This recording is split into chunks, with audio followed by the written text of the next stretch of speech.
You're listening to Nocturnal Frequency Radio, hosted by Steve Jenny and his satanic assistant, Alex Houdini, both of whom can't go into churches without vomiting.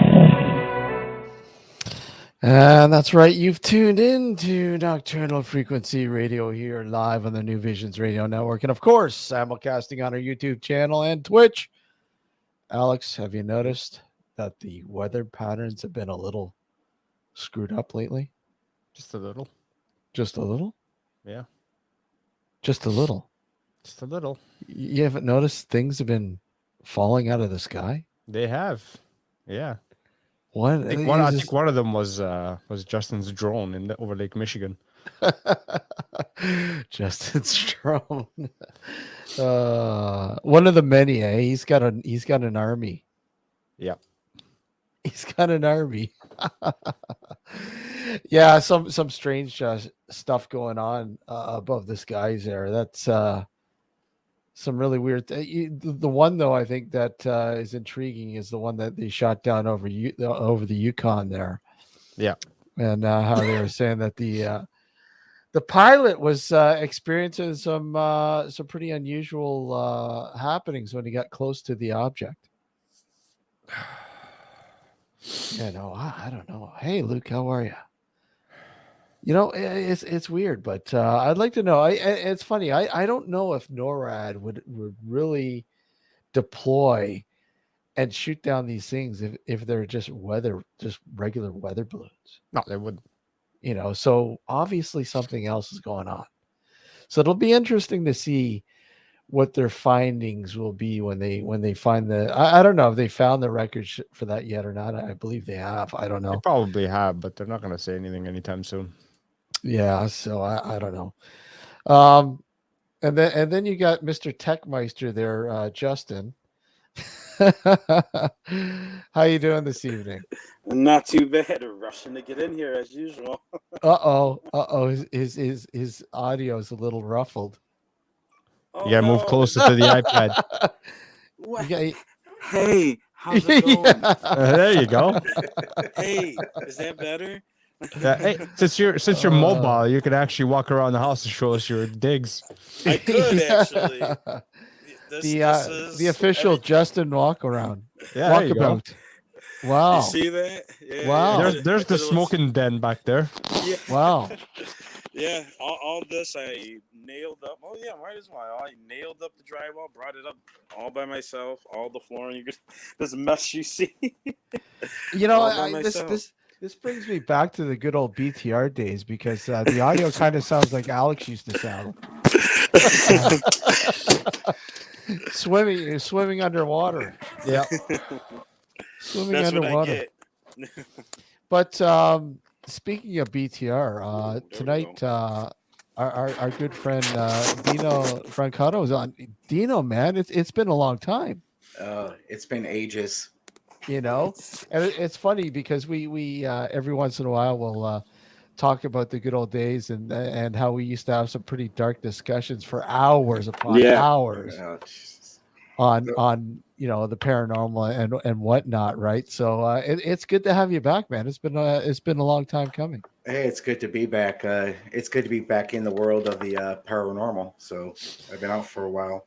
Yeah, so tell us about that. Okay, so you've got Ghost Chasers back up and running. Like what's going on? Well, I kind of retired for a while because I moved to warmer climate down to Louisiana. Oh, okay. So, you know, it's like took a semi-retirement, but I'm moving back to Michigan now. So I'm like, well, you know what? I'm going to restart Ghost Chasers. It's something that I've always loved. Mm-hmm. I enjoy the helping people part of it. So right now we're in a rebuild phase, looking for members, going to go active. Hopefully we can get enough members end of March, beginning of April of this year. Yeah. So what, like what exactly about the paranormal that brought you back? Like, I know you were saying helping, but what there must be something else too. Well, you know this, Steve. I've always been into the paranormal since I was a child, since I saw my first UFO. And I As was going to say, because you have a UFO background as well. Correct. Former state section director for Mutual UFO Network. Um, I have started out, as I stated, in the UFOs, but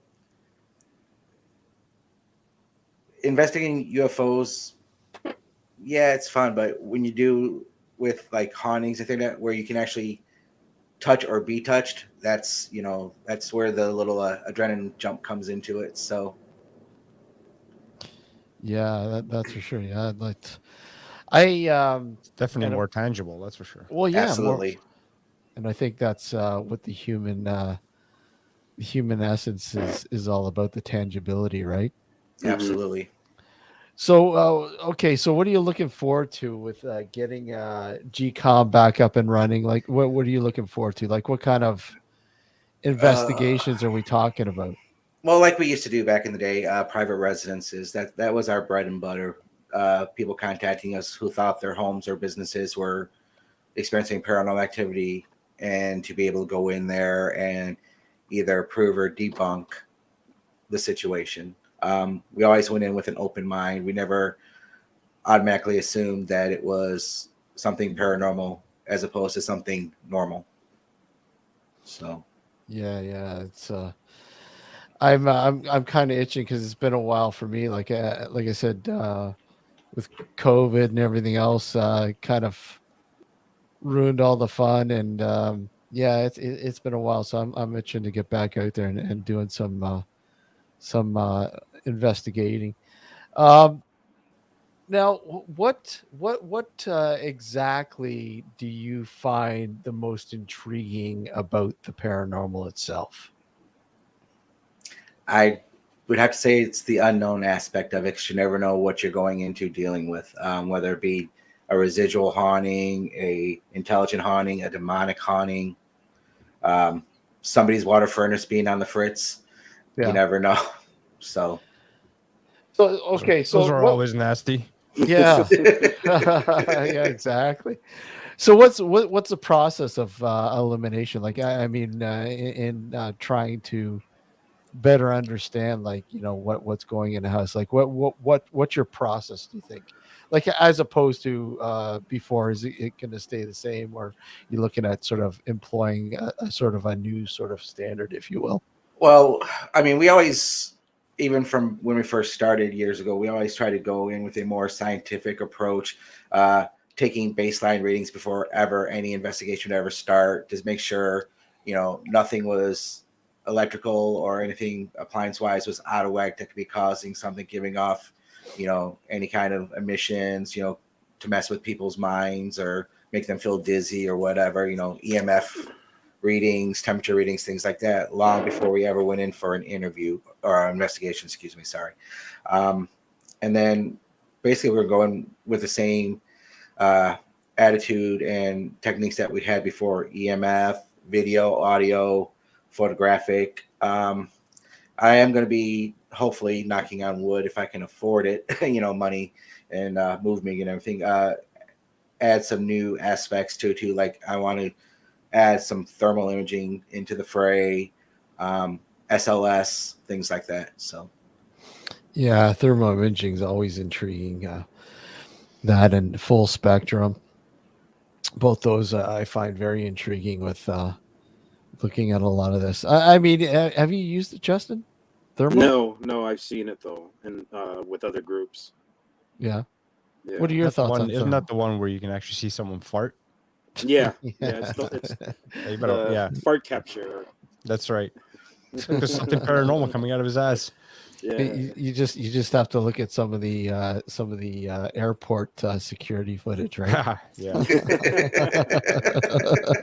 that's awesome. I think some of the TSA footage is quite intriguing. Well, amusing, if anything.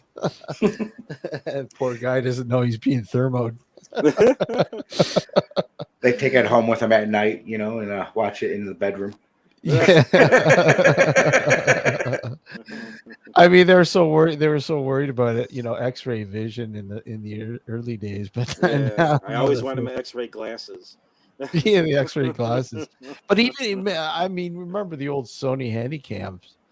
Oh, You sure. know, Yeah. they were pretty much X-ray at one point until they figured people are using them for nefarious reasons, so they got rid of that filter.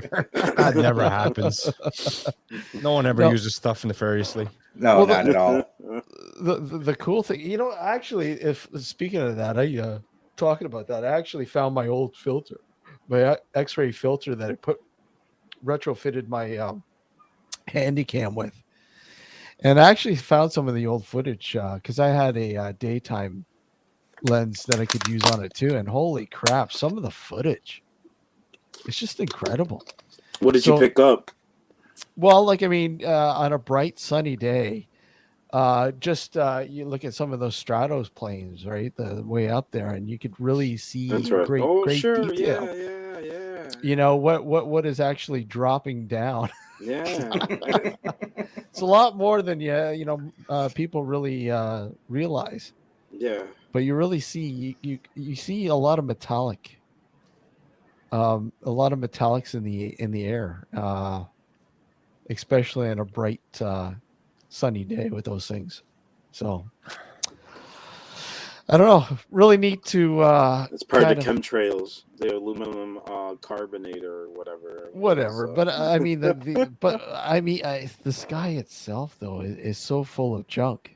Sure. Yeah. It doesn't matter. I think it's gotten to the point where there's just so much up there. Whatever. It's just, there's no conspiracy behind it. I mean, it just is. There's just so much junk up there that's just falling now. So getting back to the paranormal ghost type thing and whatnot. So, okay, let's get into the extreme sort of aspect of things. Now, you mentioned demonic hauntings. Like, I mean, what are your views on demonic hauntings? Well, I mean, to say that it's not possible would be saying that hauntings in general aren't possible. I mean, let's take a look at the Sally House, for instance. Mm-hmm. I know Deborah and Tony Pickman personally, as you do, Steve, Mm-hmm. And Alex. That is, in my opinion, demonic haunting without a doubt. All the experiences and ordeals that they've had to deal with when they lived there, and even the people who went and investigated after they moved out and the Sally House became famous. I don't think it's something for somebody who's just starting out to try to go do. Absolutely. Or somebody who's, as I say, is inexperienced to just walk in there and say, oh, hey, I'm going to do this, go to the Sally House, and then unfortunately get injured or bring something home with them, which we all know is a possibility. So, but I mean, to say demonic hauntings don't exist or is paramount to being blind. So, I mean, just not your way. Like, I mean, is there pretty notorious, demonic sort of history for demonic activity? Out towards Chicago? Yeah, your way. Yeah. Yeah, I mean, there's a few stories that we have, like the Wataska Wonder, and I would say, I guess it's close to demonic, but some of the local lore of cult activity and stuff, which I've totally experienced of it firsthand, not knowing the intent or source of it all, but most definitely there's a lot of stories connected to that alone. But everything really, like Chicago-wise, is kind of the lore of Native Americans, or it's mostly our mobster history, which does span from Chicago all the way up to I think Canada. Yeah, Yeah. And there's many stories along the way just from that alone. But when you're really digging, it comes down to some of the native lore that like what we've talked about before, the puck wedgies, stuff like that. That's a huge part of it. Yeah. It's funny. Every time you say that word, you get a smirk out of Alex. It's like an addicting word. The puck wedgie. It is. Yeah. The puck wedgie.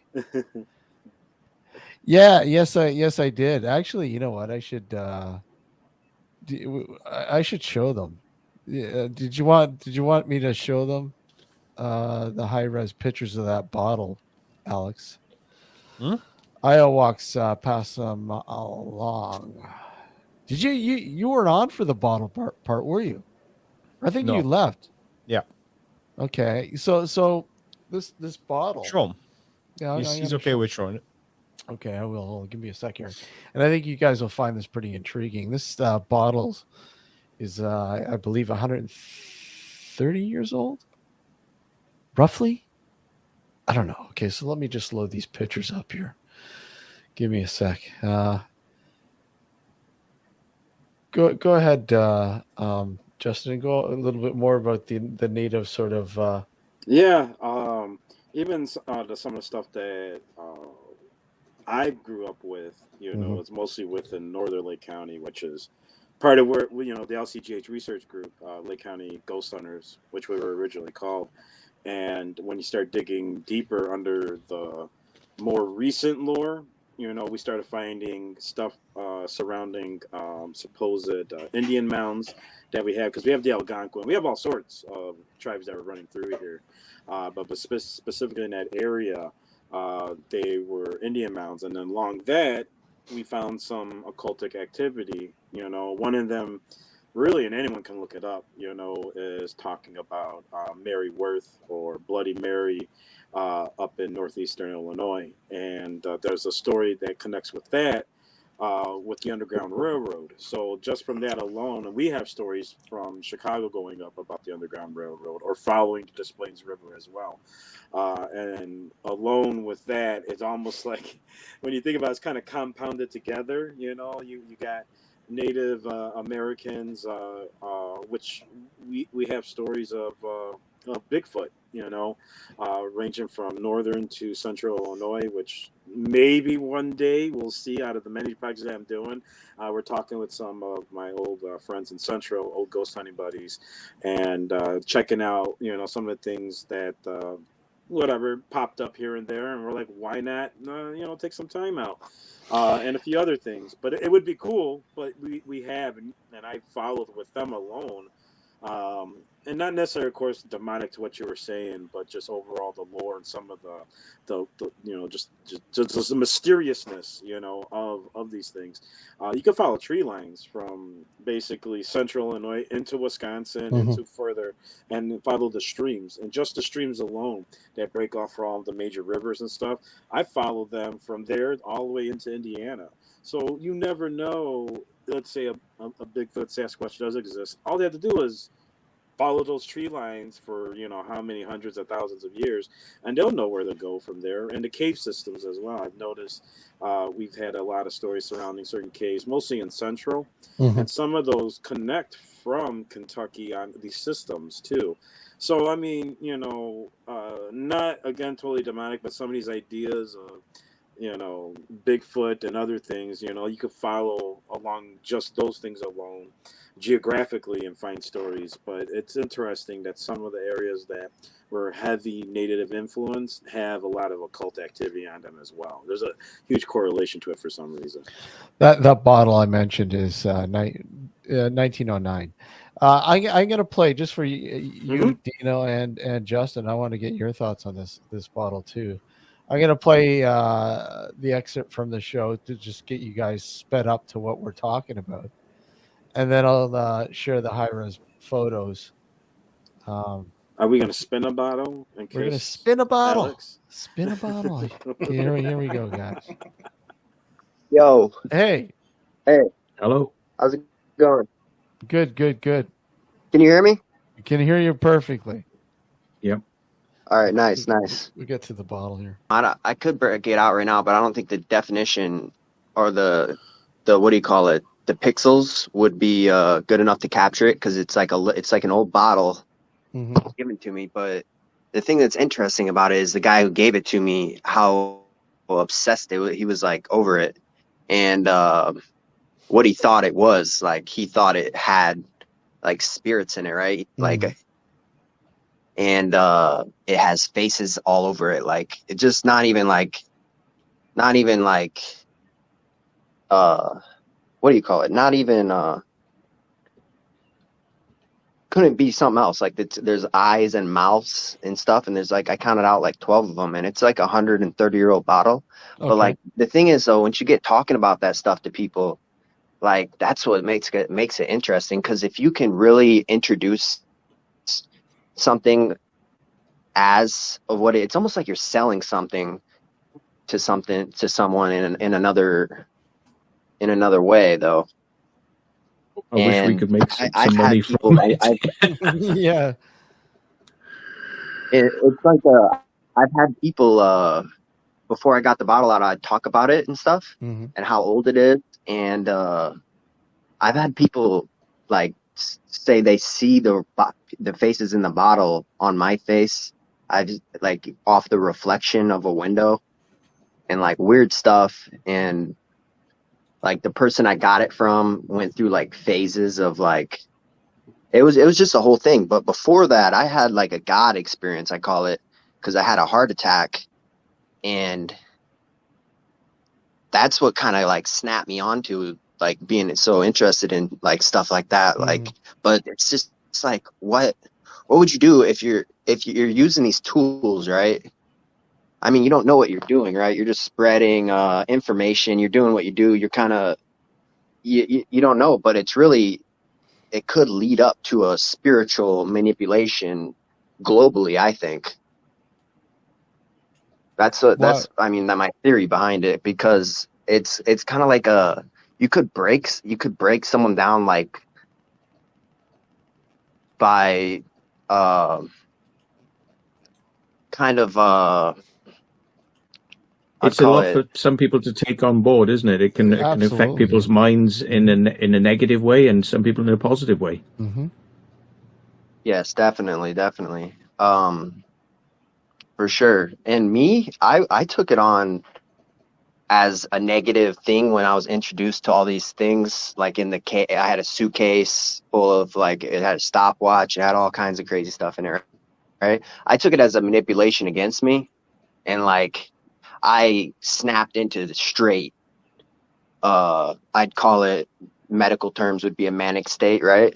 Mm-hmm. But it was like something, it was like a channel of something different, right? And it was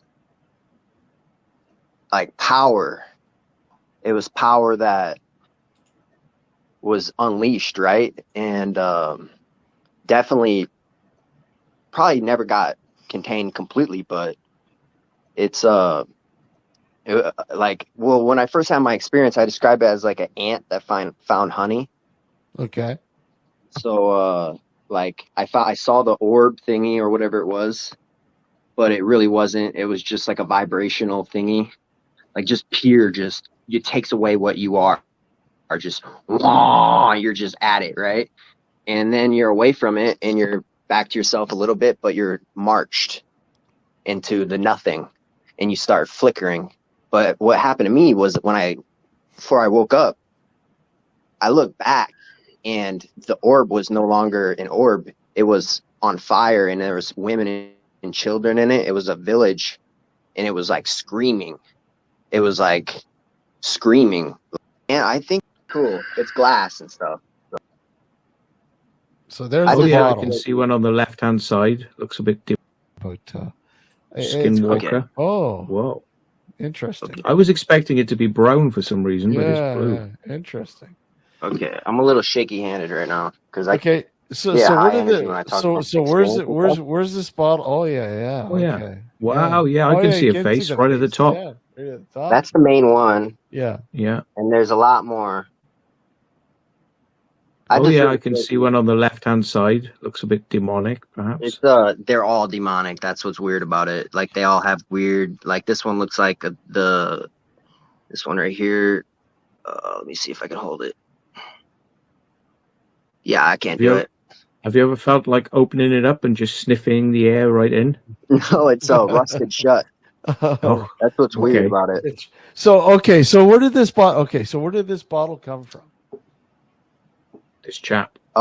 They say they found it in the river. Okay. All right. So Okay. Oh, I want to listen. I gotta watch this now. Okay. Yeah. Watch the whole episode. It's pretty cool. That was I didn't. When did it come out? Because I was watching the Secret Vault episode. Oh, it came on later. No, this was actually after the Ian Rogers episode where Ian Rogers was on. This was Matt came on afterwards, and Iowalks came on and shared that with us. Okay, so here are the photos. Let me just see. And I'm so interested. I had to eat my Doritos, to be honest with you. Okay. So there's the bottle there. Let me just see if I can. All right. And then you can notice right there, right? Yeah, I see. I kind of see something. Yeah. I mean, it's interesting. There's a lot of, in my experiences of dealing with people, there are a lot of interesting highlights in his story when he's explaining these things. Yeah.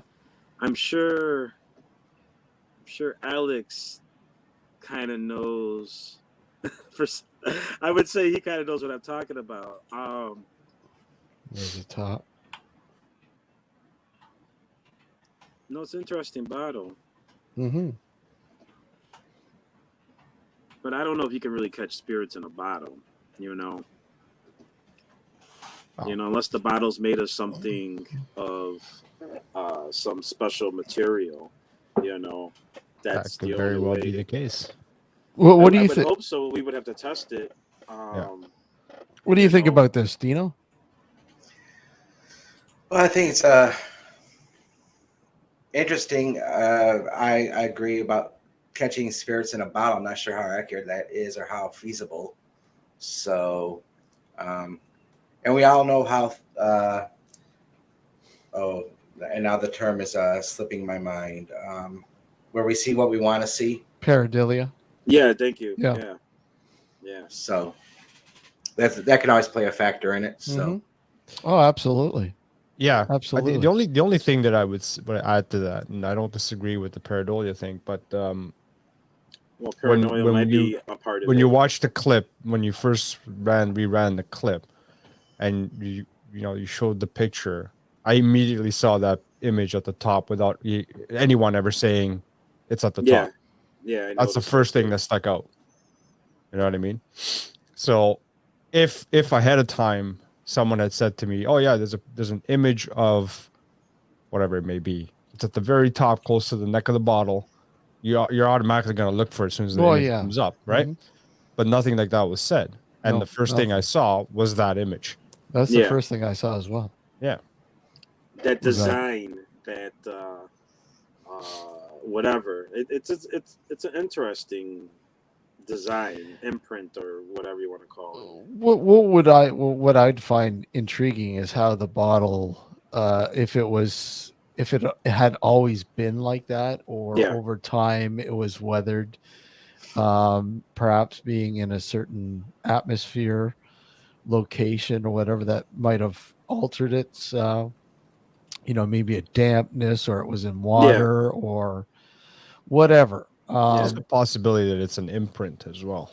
Well, that too, right? I mean, I want it to be spirits. I really do, because life would be cool if I could catch spirits in a bottle.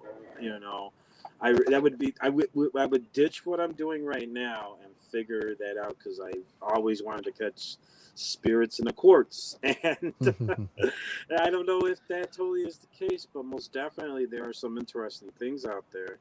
There's more to the story when what he's explaining that highlights me more than the bottle, to be honest with you. Well, there was a whole luggage, like a bag full of objects. Yeah. And he did share another, like it was a piece of driftwood. It was really intriguing. Mm-hmm.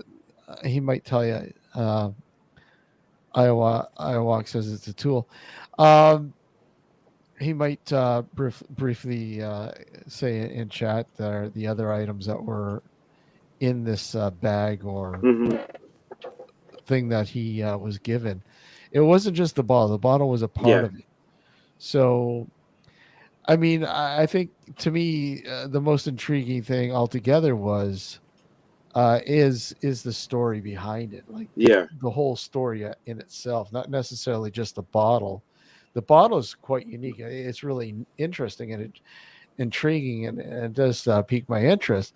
But I think the overall sort of scenario, I think, is what piques my interest the most.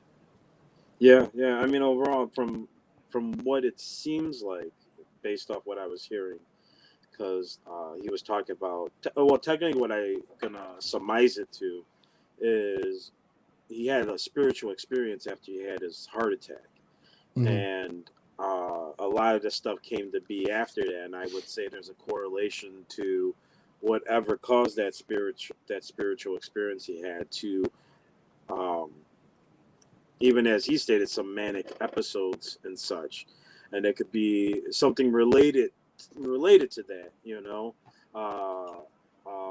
Most definitely, if he fears anything, just to go on it that way, just putting the bottle in some salt, stuff like that, would help. Otherwise, basically, I think he's unless we find more information about the bot, I think he's going to be pretty much all right. But I do feel like he's more walking the lines of trying to or understand this spiritual Mhm. experience that he had. Yeah, exactly.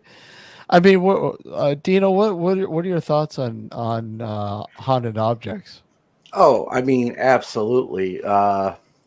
They are definitely a thing. Look at Annabelle. Um, how many reports of haunted clowns, dolls, uh, ancient artifacts that are out there that carry spirits with them? So yeah, absolutely, objects can hold energy, paranormal energy. I'm going to use that word to describe it. What do you mean? What about you, Justin? Like, I mean, your thoughts on haunted objects? I'm half. There's nothing that you know I experienced that would suggest that they are real. Hmm. Some of the stuff that we have is that we have examples of are kind of questionable. Besides maybe some old artifacts and whatnot. Yeah. And I do believe there are things that can be imprinted on objects for sure. But I've never experienced it, and it's possible. But you never know, and he could probably get some possible psychics intuitives to maybe scan the bottle and see what comes up with it. For further information and whatnot. It was hard to read the imprint on there too. That would be nice to kind of follow that up a little Let's see bit. here. Hold on, I'll blow it up for you. Let's see. But I Um, think it's possible to imprint some sort of energy or something into an object of some sort. okay, hold on a sec here. Is there anything inside the bottle? Uh, Iowax, maybe you can answer that yeah. question. you can- Okay, here we go. Oh yeah.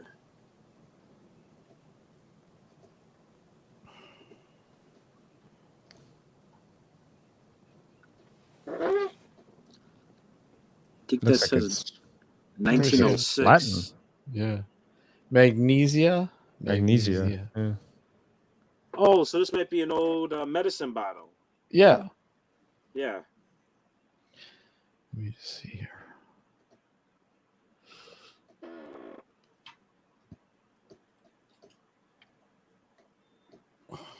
Glenbrook, Connecticut, maybe? Connecticut. August 21st, 1906. Thank you. Yeah, it was a little hard for me to see that. Something H. Philip, I want to say. It looked like it might be Philip, but I can't really see. It's got something in U.S. patent of something. I think it says medical company right there in that last line above Glenbrook, Connecticut. Let's see. Hold on. Medical company. Yeah, you could be right. Man, we're just super sleuths here. Yeah. Let me see what we pop up with it.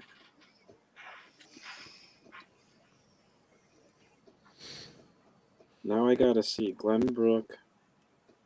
Oh yeah, there's Glenbrook Hospital coming right from there. It could have been a doctor who did this. Yeah, Is this something. H. Phillip, go ahead. the milk of magnesia? Oh, that quite could very well be. Or Game of Thrones, it could be milk of puppy. Milk of puppy. Uh, Reason why I asked earlier about if there's anything inside is yeah. because I was just reading something on Wikipedia about witch bottles. I don't know, Justin, if you've Interesting. heard of those. I wouldn't.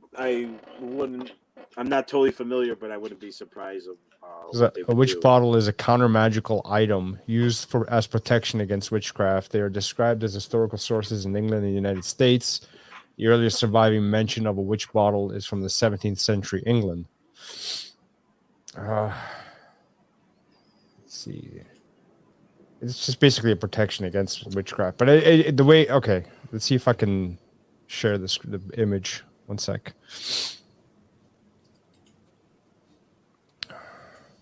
Share screen.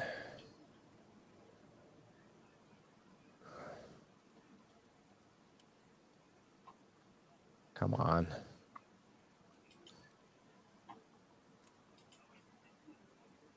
There we go. That's what it looks like. Yep, milk of magnesia.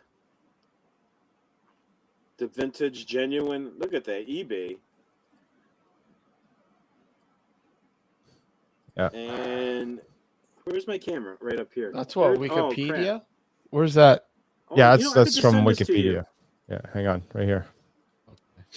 The witch bottle.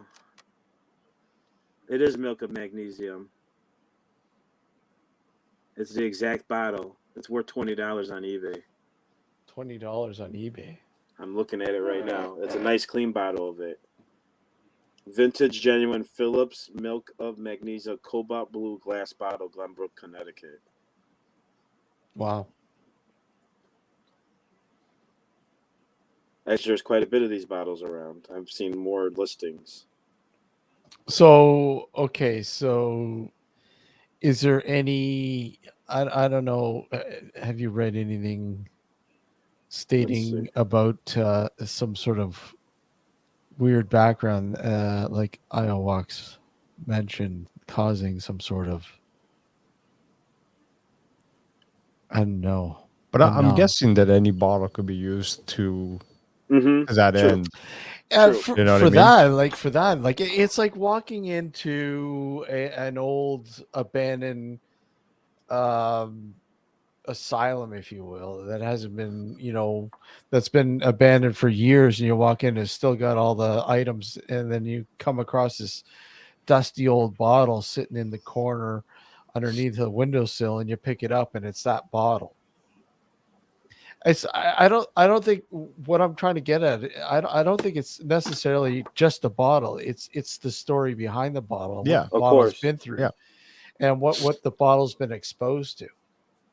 I think what this is sort of getting towards. I don't know. The wood would be bone. No, that's interesting, but me as someone who listens to stories all the time, it's just a story, Mhm. And right now, I could just pull this bottle up on eBay if I wanted to and buy 2 of them right now for under $20. But the Really? question is, would you have those images on there? Not sure. And since it's a laxative, it could be just a stain from the milk of magnesia. If you touch it, you might poop yourself. That's a possibility right now. But Just be thankful it's not Epicac.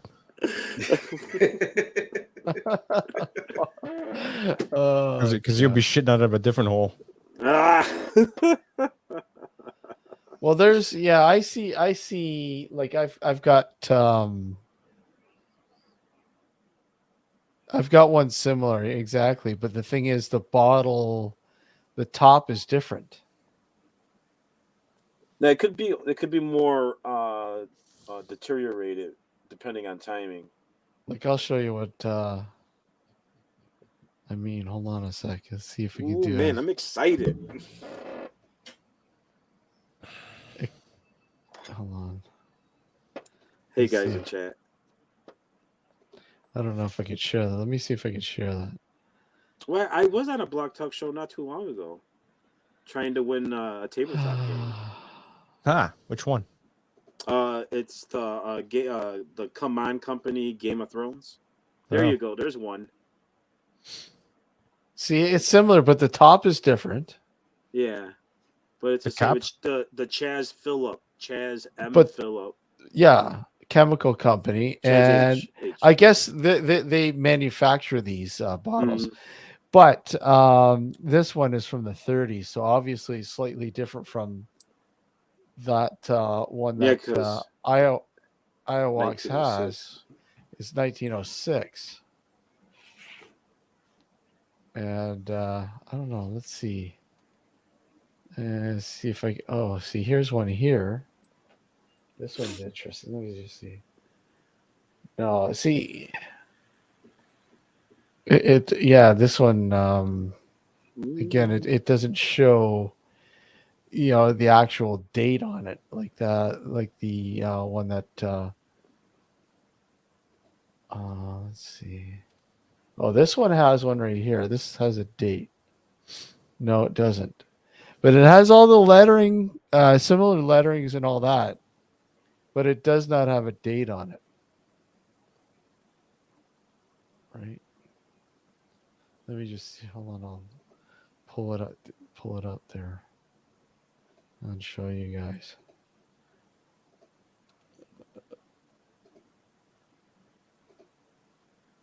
You see? I like this bottle. I like the color. Yeah, it's neat. The only thing is with this one, it doesn't have the date on it. Mm-hmm. There. Totally make like a lamp or some kind of lighting fixture with it. Yeah. So intriguing.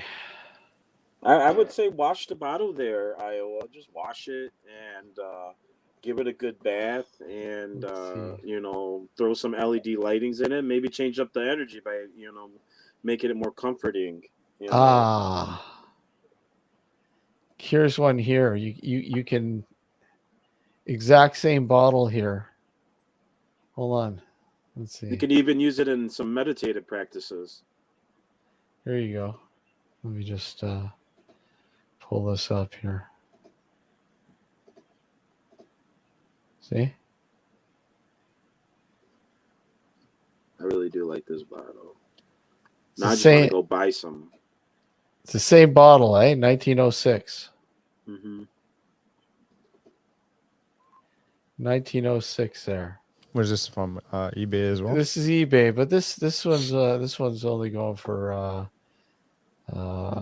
$16. Not bad. Some cool vintage lighting. But they're neat. They're neat bottles. But the thing is, the bottle is the same, but it doesn't have the imagery that the one that Iowax. Mm-hmm. So that was my question earlier. Like, what would cause the bottle to do that if somebody didn't do that? I don't know. But I would say it would be just the stain of the laxative, depending on how old the bottle is. Hey Gareth, hey Quinn, how are you? Thanks for joining us, guys.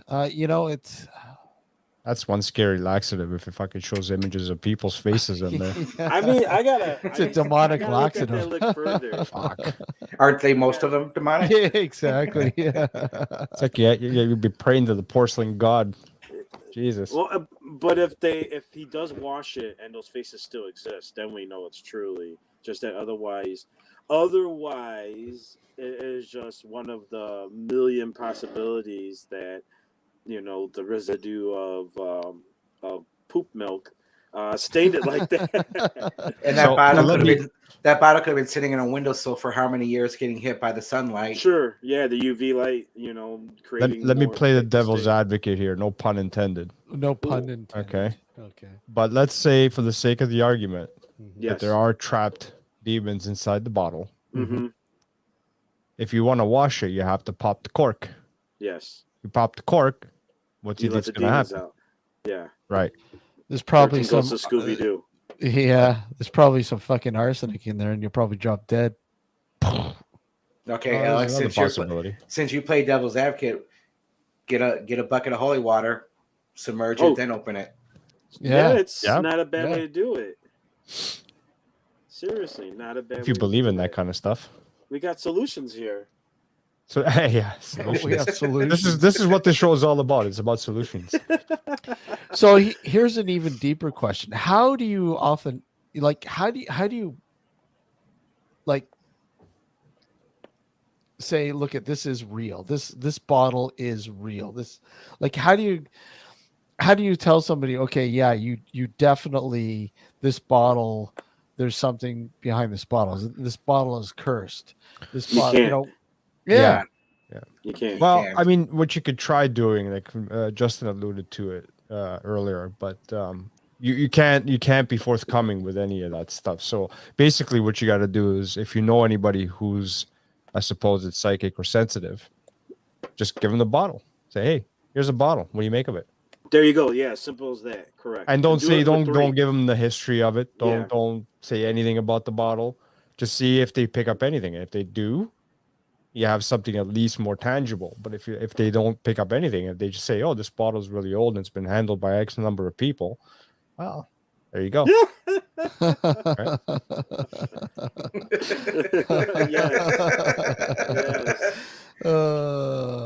good, Skews.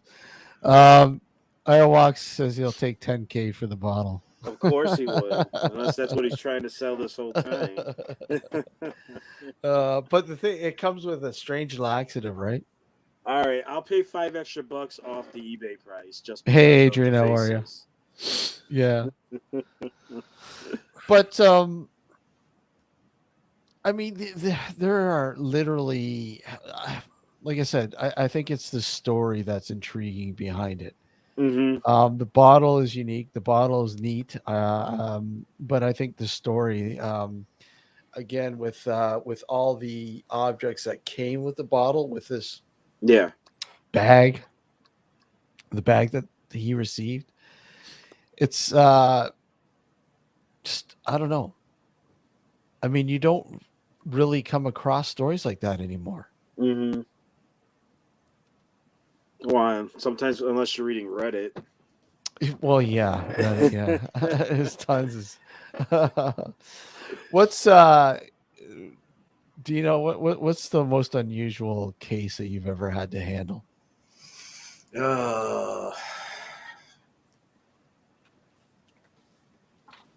right, I'm about to dig deep back into the well on this one.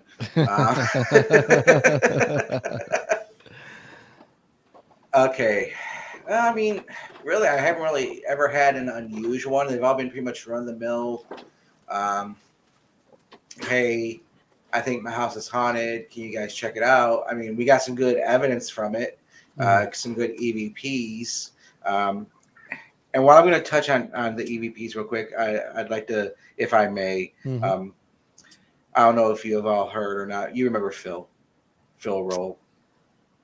I'm not sure if I remember Phil. He was one of the original creators of Ghost Chasers. Okay. He actually went on and went with Todd for Haunted Voices Radio. Oh, yes, that's right. Yes. Okay. Holy crap. Haunted Voices Radio. Holy crap. I forgot all about Todd. Wow. Phil passed away last week. Oh, no way. After Sorry battling cancer. So just on a shout out for that. Yeah, sorry to hear, man. But anyways, going back to that, I mean, we got some really good EVP evidence. But like I said, I haven't really had a strange one per se. They've all been pretty much run of the mill, and I hate to use that word run of the mill because everyone is different, but it wasn't anything that jumped out and said, oh my God, yes, this is absolutely, 100% this is so. Dino, do you want to hear one that's pretty freaky? Absolutely. I love freaky. That's why I married my wife. No, I'm just kidding. That's why I have the same. Yeah. a lot of the listeners have heard this before, but I'll play it for you. You haven't heard this. Well, I'll play it. Let's see. I gotta just pull it up here. Okay, so here you go. Let me hear your thoughts on this one. And again, the original audio, and then all of a sudden I enhanced the audio so you can hear it a lot better. So here you go.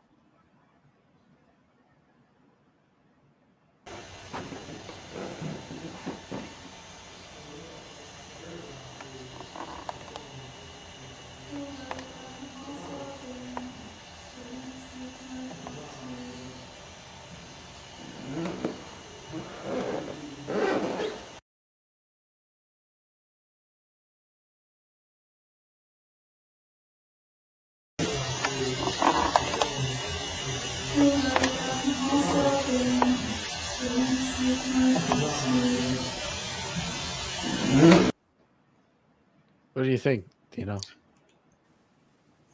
I'm hearing that female's voice, or what sounds like a female's voice. I don't know if it's my headphones or what. It's kind of hard to make up. I definitely heard it in both clips. If that's what I was supposed to be hearing, was that that's female's what voice? Yep, that's exactly what you're hearing. So, supposed to hear.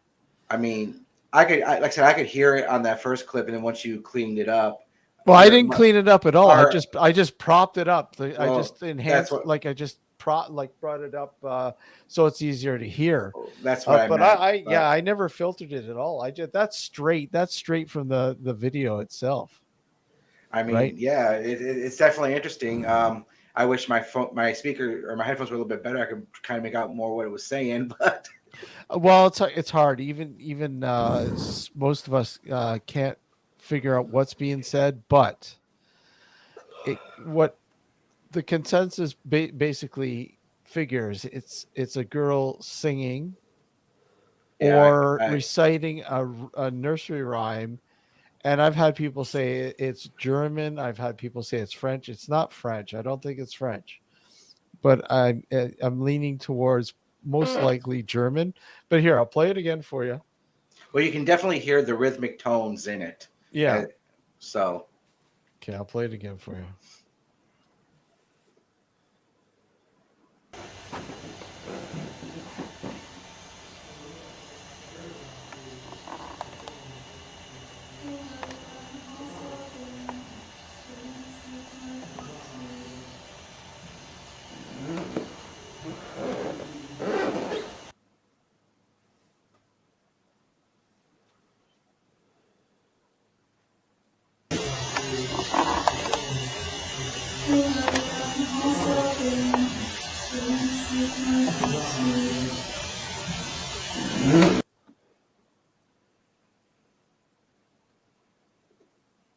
And there you go. Like I said, it is some good stuff, definitely. Yeah. So, I to this day, and it's really weird about it. That was taken in 2009. That was the very first time we were in this old farmhouse. Alex has been in there, and I just reviewed because that was essentially just the walkthrough. Base walkthrough video footage for just reference of what's inside the house, what each room is, blah blah blah. Because we had never been in this house before, and that was the camera guy just goes upstairs, and you can hear us down in the background in the kitchen down below, and he just centers in on this painting, which is goes by the name of Cherry Blossom. By the way, that's a famous after a famous song, an old English song of the same name. And as he's centering on this thing, all of a sudden you hear the girl singing or reciting a nursery, and I'm thinking to myself, I've been in that house like hundreds of times, and I've had a lot of things happen in that place, mostly just subtle, but just weird little things. and it always alludes to children. Not always, but most. But that was the cherry on the cake, on the top. It just, I'm like, how do you deny that something isn't going on there? It's just the oddest thing I'd ever heard.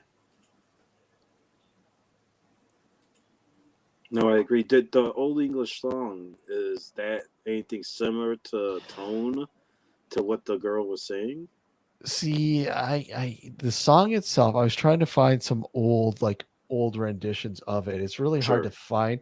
A lot of it's like um, newer sort of versions of it, and just it's really hard to kind of. I don't think that's what's being said or recited there. I think it's totally just something totally different. It just by chance that he was just, and then all of a sudden that happened. Just by the luck of the draw. Yeah, and I mean, we tried to recreate it years later. We tried to recreate it, but just no luck, no luck at all. So, and the curator of the house, who we deal with, who we've been dealing with for many years now, he's just baffled. He can't figure it out either. So intriguing. But I mean, these are things that sort of you just sit there and go, this is why I keep doing this. Mm-hmm. You know? Oh, absolutely. You get Yeah, I that wish I one got good. something like that. You get that one good EVP or piece of photographic or videographic, evidence, and you're like, yep, this makes doing it worthwhile. This makes all that time and money that I spend doing it worthwhile. Scoobs, I'd love to isolate. I've tried isolating and I haven't had any success with it. So, I mean, if somebody wants to give it a shot and isolate it, by all means, let me know. If you can isolate it, I'll send you the audio track, and you let me know. I've been wanting to know for a long time what's being said or recited or sung or whatever. It just, I mean, each time I listen to it, it almost sounds like it's getting clearer and clearer. Yeah. But it's still not clear to the point where I can really make out what's being said or sung or whatever. But it's yeah, very, very, very unusual. We're gonna take our halfway break. Yeah, it's 10. So don't go anywhere. You're listening and watching Nocturnal Frequency Radio here on the New Visions Radio Network, and of course, simulcasting here on our YouTube channel and our Twitch. We'll be right back with Dino and Justin. Don't go anywhere. Let's get it going. Where are we? I'm just gonna find it.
And welcome back to Nocturnal Frequency Radio here live on the New Visions Radio Network and YouTube and Twitch.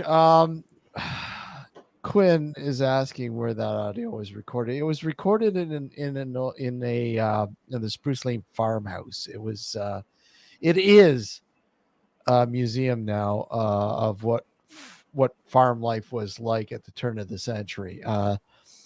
You want to hear it? I'll play it again. Okay.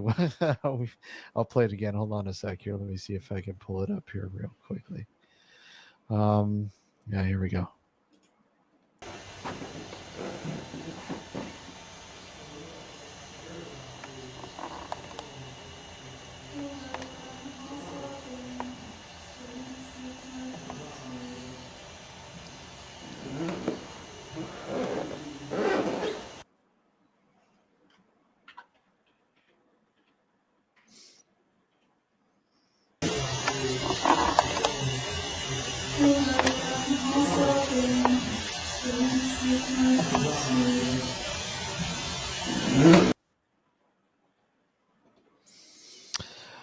Yeah, it's every time I hear it, man, it's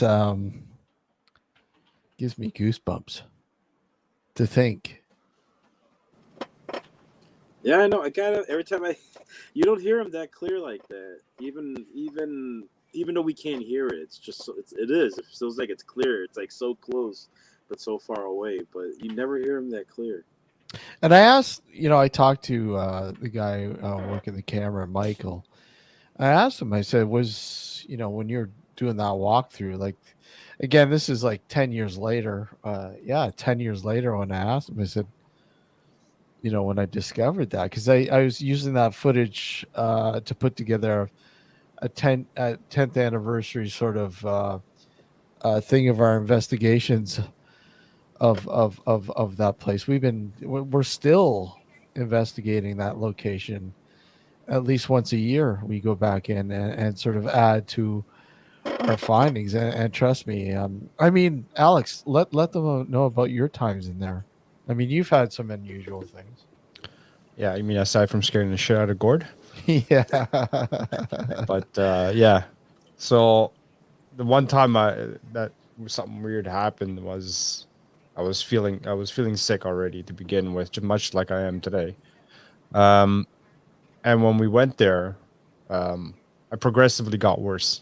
And at first I just chalked it up. Okay, I'm sick.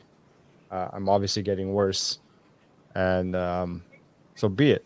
But it was one of those scenarios where I was sort of depleted of all my energy. I was so drained that I just couldn't even go any further. Like I had to sit down on the main staircase, as soon as you come into the place.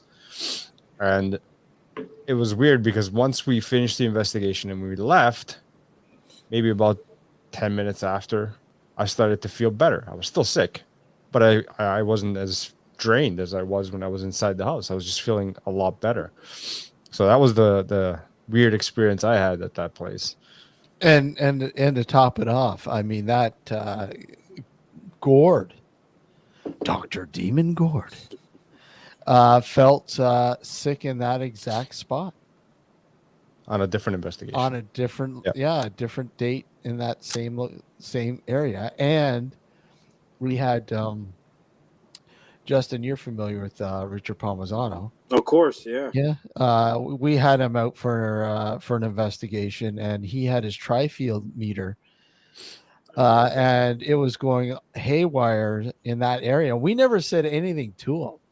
He was just zoning in on that area and going, wow, I'm getting some really odd readings. And he was trying to explain them, like, electrical, where's the electrical panel, blah, blah, blah, blah, blah. Nothing there. It's the weirdest thing, man. It's like this fucking vortex. Geological, what's going on there? Yeah. Or geographically, what's going on there? Are there streams nearby? Are there?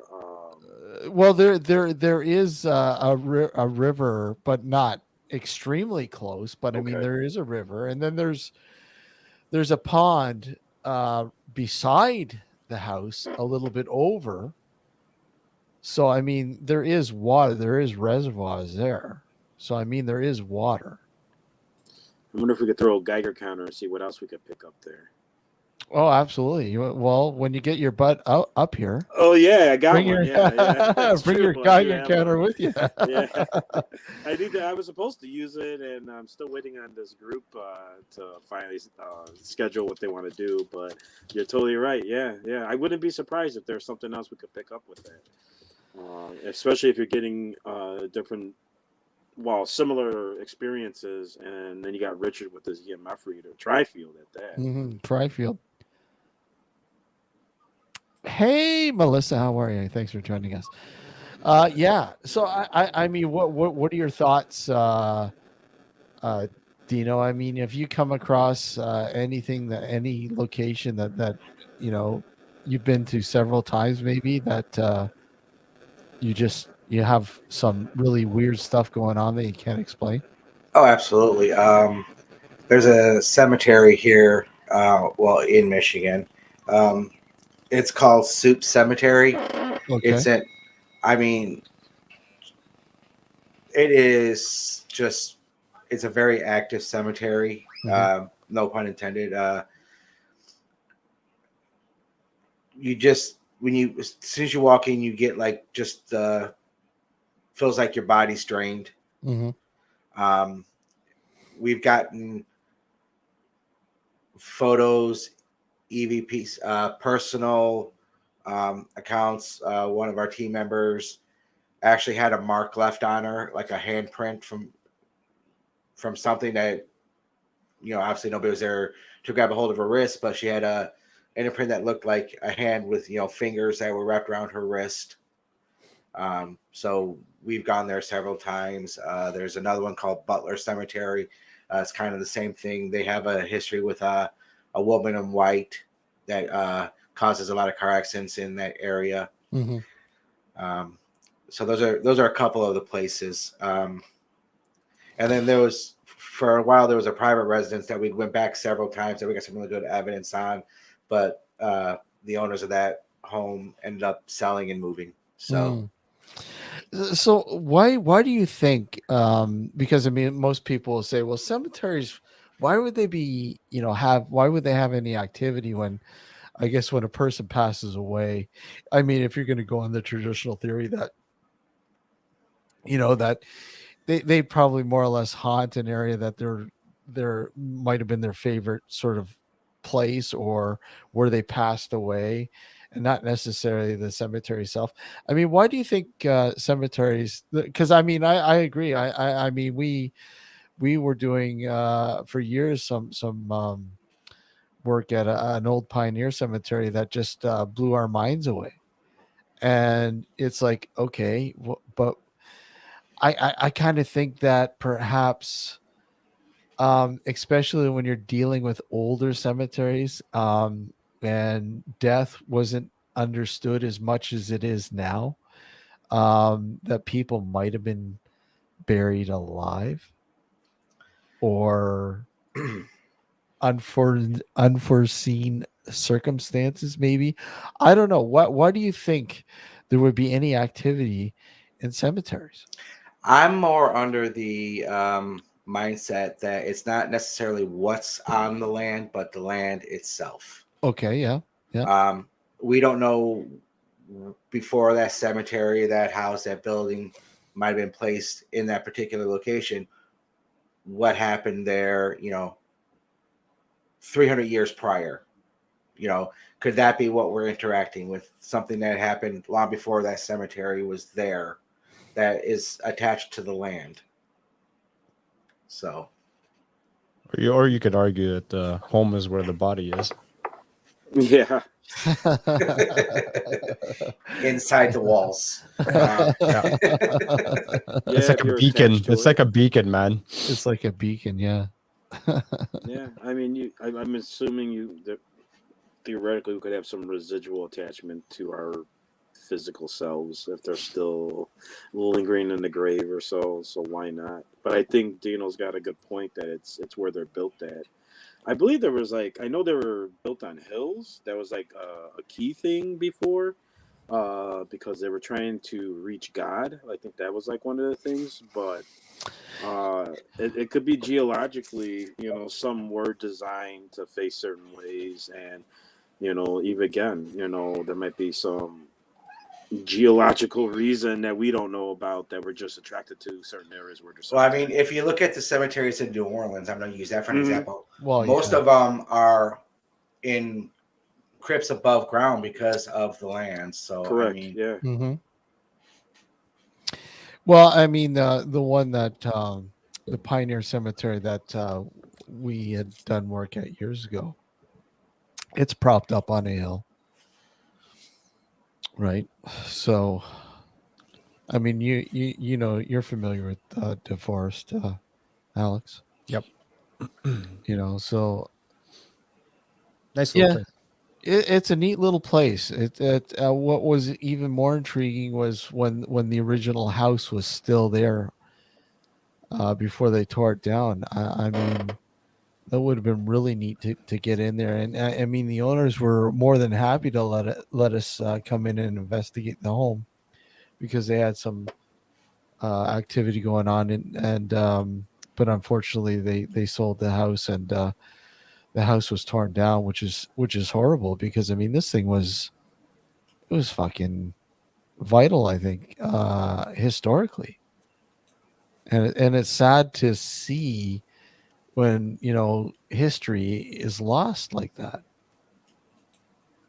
Because somebody wants to build a new fucking mansion. uh No, I think a lot of this is the key to try to understand our history. I mean, even as cryptic as why we build cemeteries is all part of our understanding. Some of it's even as myth, just like building them on hills is like a two-way sword. It's they were trying to get the bodies to God, and two, because of drainage, you don't want the bodies like New Orleans rising up in Louisiana or anything like that. But I think a lot of it is just our beliefs kind of empower these areas, and some of them are seen kind of as holy and sacred. So why wouldn't that play a factor into any spiritual connection that we would have to it? We already feel like it's a sacred ground as is, or it's always has been. But we have that feeling already, so we empower it a bit. I'm curious. Speaking of like cemetery or anything for that matter Hmm. that's on an ancient land, quote unquote, because all the land is about the same, time frame. But Yeah. as far as people are concerned, um, if we go based on the theory that you haunt, if let's make assumptions here, you die somewhere unexpectedly, you haunt that location. Yeah. Your body gets buried in the cemetery, God knows how many miles away from where you died. Fine. But throughout history, there have been many deaths throughout the whole land, right? So who's to say that what's haunting a specific cemetery is who's buried there at that moment in time? It could be someone from previous generation or generations that died tragically there and are haunting that location because of that. You know, No, I think there's connect. I mean, with how we view energy, I think anything could be compounded like that. yeah. And I still think what I said before. I mean, I did say it kind of in jest, but it is also something that it is kind of true to some extent in my mind anyway. I mean, obviously we identify ourselves by our faces, our bodies, and who we are. We don't identify ourselves as a spirit. Most of us don't Correct. anyway, Yeah. right? Yeah. So when we die, um, if we don't sort of transcend, for lack of a better term, to where we're Hmm. supposed to go, and we're trapped because maybe you died tragically, quickly, on whatever the case may be, and you're so used to your body, and Yeah. that's what you identify with, and no matter where that body is located, you get drawn back to there. You know what I mean? No, I think there's something to that. I mean, we really don't know, but a huge part of anything that we do even physically and mentally is attachment. So why not spiritually? We would be somewhat Yeah. attached to our bodies or entangled, you know, and it's just part of our physical selves. So yes, why wouldn't we be connected in a cemetery in a sense where we'd be entangled with our own body?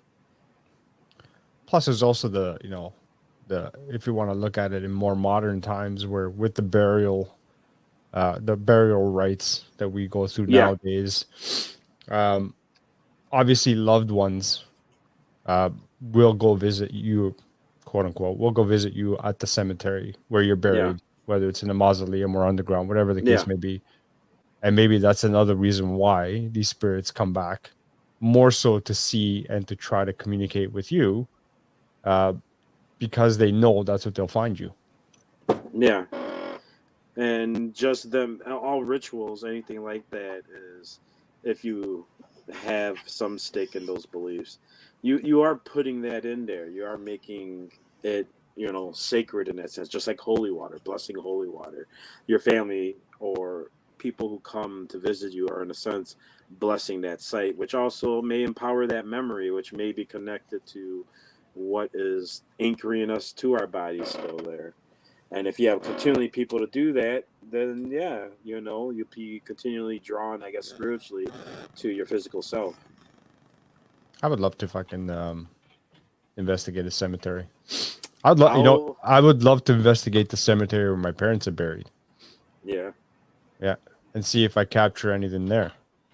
yeah. Why? You're right. Yeah, there should be more, just because in a sense, let's say there's 100 people that are buried in the cemetery. That's almost like 100 radio stations. So if Yeah, you just tuned into that somehow, you might pick up anything there. I got to bring my nocturnal frequency radio tuner. Mhm. The official one, slap it Yeah, the on there. official one. Yeah. Yeah. So Dino, have you investigated multiple cemeteries or just the one? We've done a couple. We more, like I said earlier, we more do. Residential. Yeah, thank you. I was having a senior moment there. That's okay. I turned 50 in a couple days, 51 in a couple of weeks. So I'm not far behind, buddy. so, but yeah, no, mostly residential. Still We've the done some baby. businesses. Who? I said I'm still the baby. Oh. Oh yeah, Justin, you'll always be the baby of the group.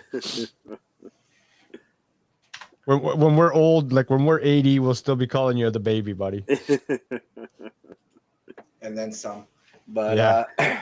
but yeah, no. So we've always done just residential and businesses. Mm-hmm.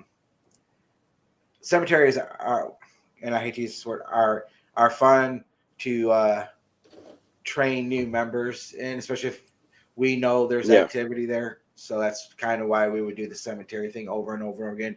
Number one, because we've gotten good results from there before, but also to train our new members in our investigative techniques and what to do and what not to do, and give them a firsthand, up close lesson on it. So Do you investigate that the cemeteries when you're saying you're training new members? Do you do it like after hours or do you do it like during? No, after hours. We get hours. The two cemeteries. We have permission from. We had permission at the time from the cities that they were in to be there after normal business hours, so that if the police did come, we could show them the paperwork from the city saying we're here with permission from the city to be here. Everything's all legal. We're not like grave robbing and destroying property and things like that. So I have a feeling it's a lot tougher here in Canada to do that, man. They're so uptight here about shit like that. It's I remember once I went to go visit my dad in the cemetery, and I was there like close to closing time, right? And I mean, it was literally like 5 minutes to closing that I was about to leave, and the guard closed the gate, and I'm like, dude, it's not even 8 o'clock yet, right? Mm-hmm. 'Cause this is summertime, and I don't know how it works in the U.S., but here, most cemeteries close about a half hour, maybe 20 minutes after sunset. Sure, yeah. So in the that's summertime, they stay open longer, obviously, because of longer daylight hours and whatnot. But the guy gave me attitude. He goes, "Oh, I'm going to call the cops." What are you talking about? It's not even 8 yet. Yeah. Like the time on the placard outside says clearly states that around this time it's supposed to close at 8 p.m. and it's like 5 to 8. So up yours, open the fucking gate. Like, what the fuck, man? No, Like, you don't know, see me coming out of the mausoleum that requires a fucking passcode to get in there. What do you think I'm doing here? There's just something else nefarious going on. And if you stayed there late enough, you're gonna stumble across it, Alex. Yeah, that's right. That's always So, seems to be the case. Melissa says in the UK they're open 24/7. See, that's where I'd love to go and Yeah. just sort of when I went to London in 2019, Melissa, I don't know what you may have not heard me say this, but I went to go visit Highgate Cemetery in the UK or in London rather. Very interesting place. Loved it. Absolutely loved it. But the old section of the cemetery, because there's two sections, the newer section and the older section. You didn't get free reign. You had to go in the tour group, tour guide with the group and whatnot.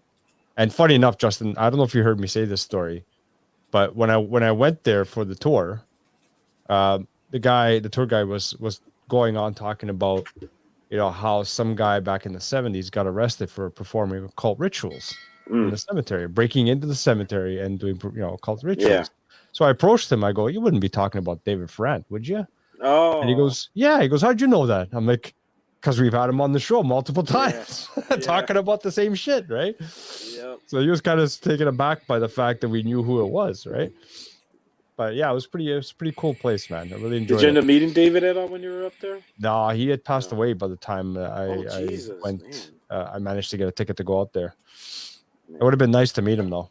To me, that feels like just a few years ago, but yeah, I guess it's been longer than that. Yeah, we went in 2019, and he had already passed away. I think a year or two prior to that. Okay, that does kind of make sense. I guess that's why it does feel like a few years ago, because it's just kind of turn of the 2020s. We literally went there just before the pandemic hit. Yeah, jeez. Right, because it was September 2019 when we went to London. Man. Well, with the cemeteries, I know I got one specifically that I always have a great story and the occult stuff with. But every time I read stuff up in Michigan, it's something interesting. It's always like something tucked in these woods or in this part of some area. And I'm sure Dino's got like you have to have some crazy cemetery that at least some, basis to the craziness, that's some truth to the basis of the craziness that exists within it. I mean, some of the cemeteries in Michigan are so old, it's hard to get like any really good research done on them. Mm-hmm. As I'm sure you're probably well aware over in Chicago, so you probably have the same.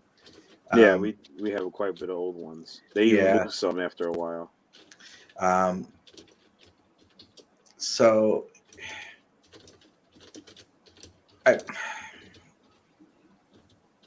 there's got to be one that comes to your mind that's like, yeah, this one's pretty crazy. There's some crazy lore and history for sure. Well, I know at the one that I spoke about, Soup Cemetery, there was reports of, some black magic rituals going on there, some, devil worshiper type stuff, throughout the years. So that kind of adds to the lore and to the mystery. And, I was like, okay, did, this cause what's happening? Yeah. Or is it just, adding to the mystique of it? Yeah, that's true too. Yeah, we have one up here, St. Pat's, and it's got quite a bit. There's some real things that happened around it. It's part of the Underground Railroad, and some of the occult stuff I kind of know. Some of it's who did the fake stuff and who's done the real stuff. But by far, there's some pretty cool history just behind it alone, and some of the experiences that I've had. Well, yeah, I mean, just hearing some of the history of these, some of the histories of these cemeteries, you've got to wonder how they can't be. You know, like I know in Ohio, there's an old Civil War cemetery where the soldiers, from both sides were buried during the Civil War, and that's over by Cedar Point area. Cedar, okay. So can't get to it because it's well walled off and guarded, but there's reports of activity in that one too, and it's like, okay, is it because that was where so many soldiers who were killed during Civil War are buried, or is it, was there a battle at that spot that just became a cemetery, things like that? So yeah.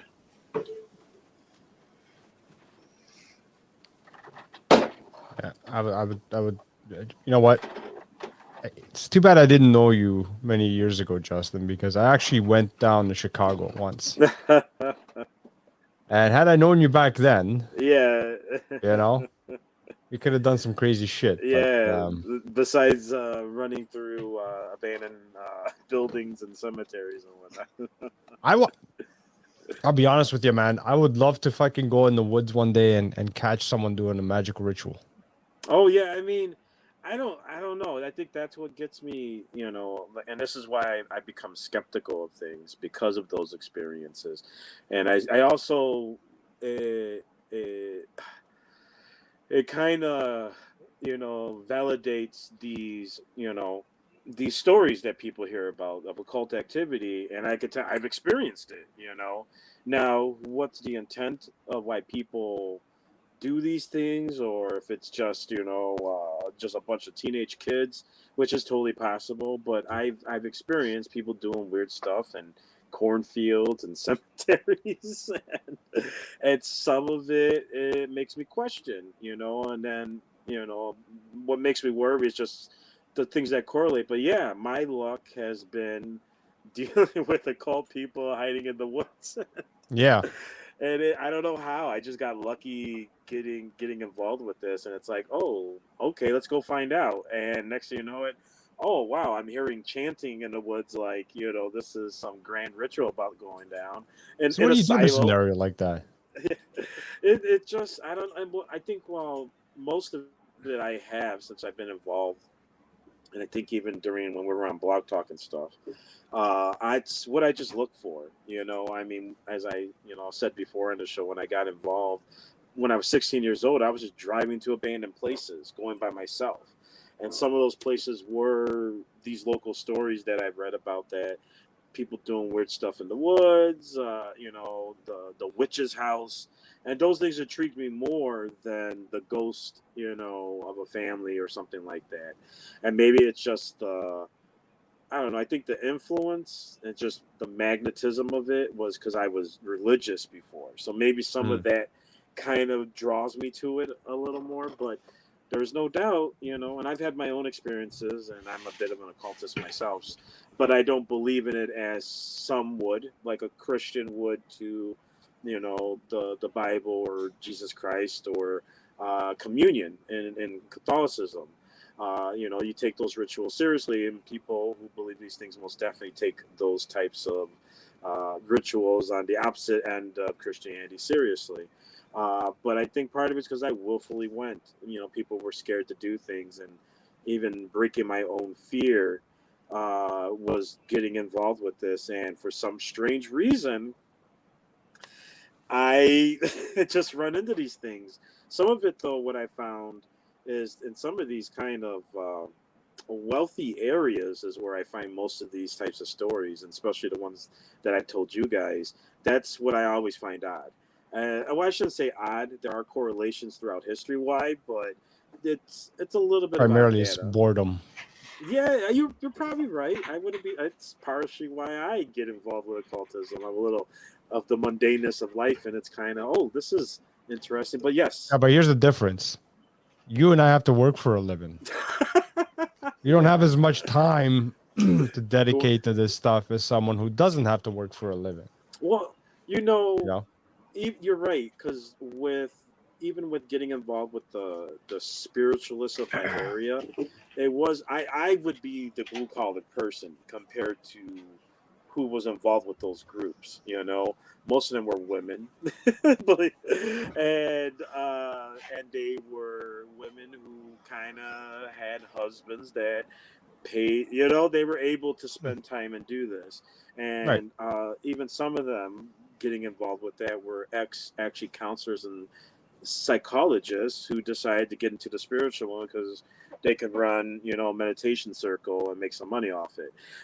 Now I just think that those types of practices don't help people or anything like that, don't have any positive impact? Sure, there's some positive impact, but most definitely it's interesting to see those things. And even even getting involved with my certain circles of occultists and stuff, just doing rituals in itself is for the theatrics of everything. So you got to use your imagination, and you got to kind of have time to use your imagination and do this theatrics. And no normal Joe is most definitely going to sit down, get a robe out, get a fancy mask, and all these things, or sit down and chant. Well, I shouldn't say that. I shouldn't say that, because my experience with Freemasonry, most of those guys are just normal goobers who sit around and chant and recite scriptures, essentially. But going to the woods and doing stuff in hidden circles is a little bit more, definitely. There's something to that compared to Freemasonry or other ideas of like Wiccan or anything like that. At least those things are more open. But there's a certain nefarious, I don't know, where you're going to meet up and supposedly where the Underground Railroad was and slaves were possibly killed, or some random silo in a cornfield, or yeah. Somebody's basement. Yeah, that's even true. That there are some stories and someone, yes, yeah. But yeah, most of the things that I've ran into were in affluent areas, and in cornfields. Even the cemetery that I talk about is kind of an affluent area. The houses and the people who are in there are not just the guy coming from the warehouse or whatever. They're some pretty expensive houses, and the property itself is kind of away from the main area, including the other one. Now that's more developed, there are some developed areas since I've been there, but back in the day, these were, I guess you would say, perfect for doing some cultish things in the woods for. But yeah, you just gotta get out there, Alex. You just gotta find those things and just keep going until one day you actually find out, oh yeah, there are some people doing some weird stuff in the woods. And then I'll join them. Yeah, or join them. I mean, which I've done myself, with certain circles. But it was most definitely the one with the chanting was kind of off-putting. There was something about it. Of course, I can't say it was ill intent or anything, but the setting, and again, the setting in this particular for that story alone. NBA basketball players, the Chicago Bears, the Chicago Bulls, they buy houses in this area. Not saying that it's all like that because it's partially farm, but this is not just some place that's tucked off the city or anything like that. These are people, trying to get away from all that. So this is, the type of areas that I've ran into. Even one of the most affluent that we have, Lake Forest, Illinois. And people can look it up. They have some really interesting stories surrounding the college, which a lot of medical students go through, and it's a pretty high-end college. And I found some stories on campus that go back at least a decade, which eventually one day I can make it on the grounds, in the woods. Maybe it's fraternities there that are doing whatever it is that they do, or there could be other things they have. And certain universities found some interesting groups of fraternities that are not just doing regular old college, John Belushi type stuff. But it can't all be like that. But yes, another area where in the woods, found some interesting stuff going on. But we'll see. And yeah, just we got to get out there. You can't be afraid, people out there. You just can't be afraid. I've been to a place where I saw bloody footprints and whatnot. Who knows what that story, what led to that particular thing? But those are real dangers and real things. No matter where I went, people were the most dangerous thing or the most problematic or probability that you're going to run into than I ran into finding ghosts or demons, especially in places where ghosts and demons are supposed to exist. That's usually how it is. Yeah. Yeah, it is. So, Steve had an emergency. He had to leave. That's obviously okay. Yeah. So something came up. He had to cut short. So I'm gonna cut the show short. We're only like 15 minutes away anyway. That's fine. I was about to say I might have to leave soon in a bit here. Myself, that's fine. So guys, if you want to get your info out there, go right ahead and get your info out. Dino, go ahead. We haven't heard from you for real. It's been like a decade, so why not? And I'm just as ugly as I was back then, Justin. So, sure. Our website address is gcompi.com, which stands for Ghost Chasers of Michigan Paranormal Investigations.com. GCOM, baby. Yep. We coming back. Come to get you over here, Justin. Do something with us. I will. Take you around town. So I'm gonna try. I do want to get out. They've been trying to entice me to come up north, and it does seem like we make it so far, and then something, but I think we really do. I'm only gonna be 40 for so long. So. That's right. Oh man. Yeah, and then you guys can find me the anomalousradionetwork.podbean.com. That's where most of our links are, and as usual, that's it. Yeah, I was about to say the LCGH, but I haven't updated that website in a while. But everything you need to know is at the anomalousradionetwork.podbean.com. I appreciate it. Awesome, guys. Thanks for coming on tonight, as always. Guys, sorry to cut this short, but we're going to have to, unfortunately. Thanks for tuning in on newvisionsradio.com and on our YouTube and Twitch channels. And we'll see you again next Sunday. Thanks for having me on. Everyone. Good to talk to y'all. Bye-bye.